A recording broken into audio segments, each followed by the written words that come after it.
Now, the Moon Jae-in administration recently revealed its plan to boost South Korea's economic relations with Southeast Asian nations. And after suffering unprecedented losses from China's economic retaliation over the deployment of the US THAAD anti-missile system, more and more Korean firms are also seeking to increase their business in Southeast Asia. Unshin reports.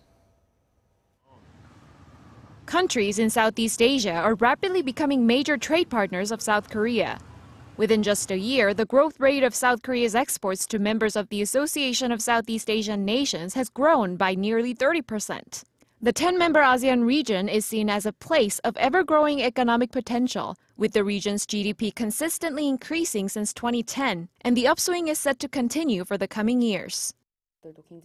The rising economy leads to market expansion, so ASEAN makes the ideal trade partner for Korea.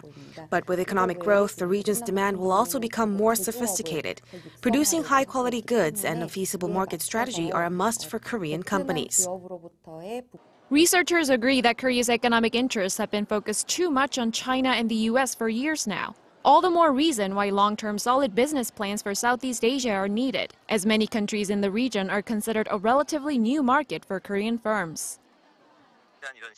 As of now, Korea's trade with ASEAN is rather limited, highly concentrated in Vietnam and Indonesia. In order to expand the horizon, we will need thorough market research of each country, as well as different long-term business plans made specifically for each region.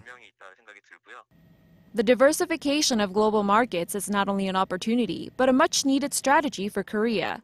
Since July last year, the loss sustained by local firms from China's economic retaliation over the deployment of the U.S. missile defense system THAAD is estimated to be billions of US dollars. Experts say it was a wake-up call for Korea, and with that, businesses across various sectors need to make sure to avoid the risks of over-dependency on limited number of markets.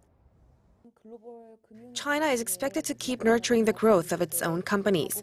And as long as North Korea's provocations linger as a root source that complicates the relations between Seoul and Beijing, it's best that South Korea lessens its economic reliance on China. Unshin, Arirang News.